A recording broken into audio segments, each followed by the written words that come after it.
Are you the kind of person who loves planning? Are you also the one who loves building systems, spotting inefficiencies, and getting satisfaction from making things work or just dreaming them up?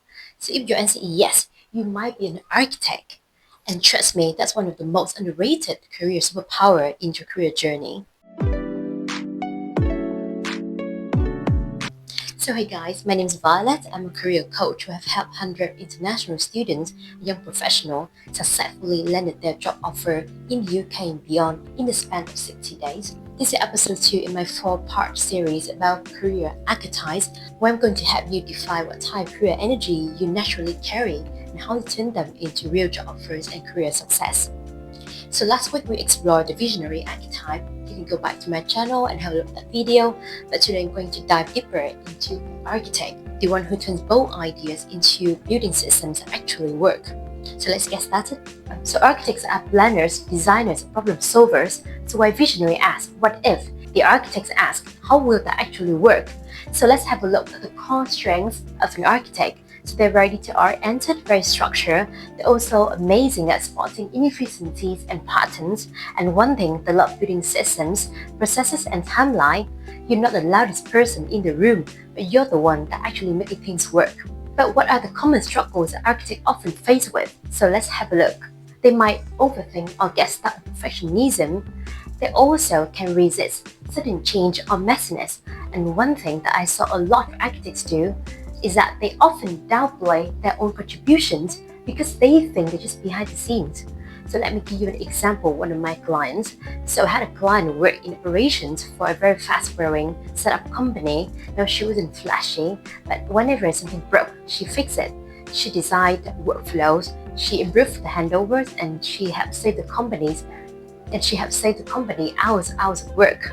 But she didn't know how to present that in a CV.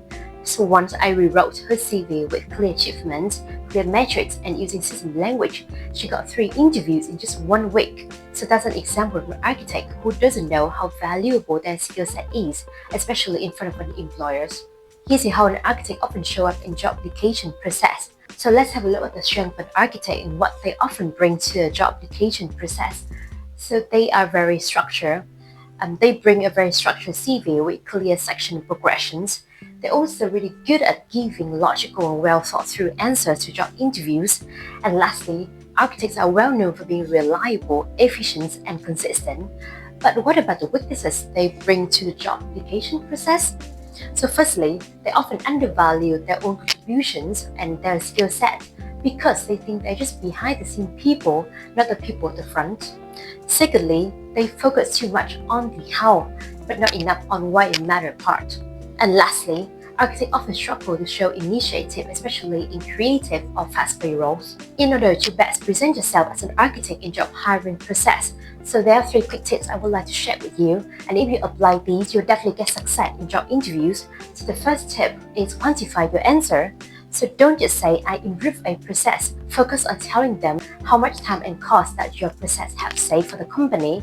The second tip is tell transformation stories. For example, what was broken, what did you design, and what changed? The third tip is balance process with purpose. So don't forget to connect your system with the bigger goals. Hiring manager also love architects who can get the big picture. As an architect, so what are your ideal careers? So you can work as project manager, business analyst, or data analyst. Also, other roles in operations, UX, UI, specific designs, or supply chain are very good options as an architect. You will thrive in environments where your planning brain is valued, so where chaos meets structure, and that's because of you. However, in order to grow, architects need to embrace the 3 things. The first one is flexibility. You need to understand that nothing will go according to your plan. The second is delegating. You don't need to do everything all by yourself. And the last one is taking credit. You need to know how valuable you are, even if your impact is quiet or behind the scene. Architects also rise into COO or system leadership roles because you earn trust by making things work.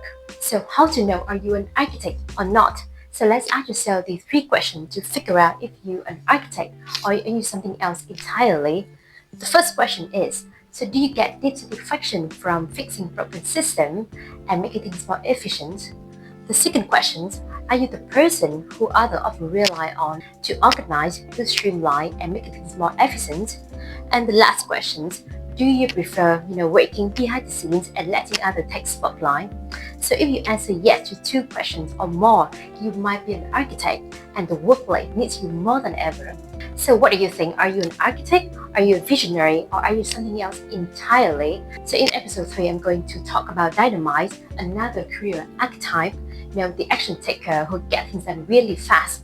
So make sure to hit the subscribe button below and check out other archetypes on my YouTube channel. If you want help turning your quiet strength into a bold and loud career move, check out the description below and book a free one-to-one career consultation call with me and let me help you navigate your career journey. So I'm Violet and thank you so much for watching this video and see you on the next one.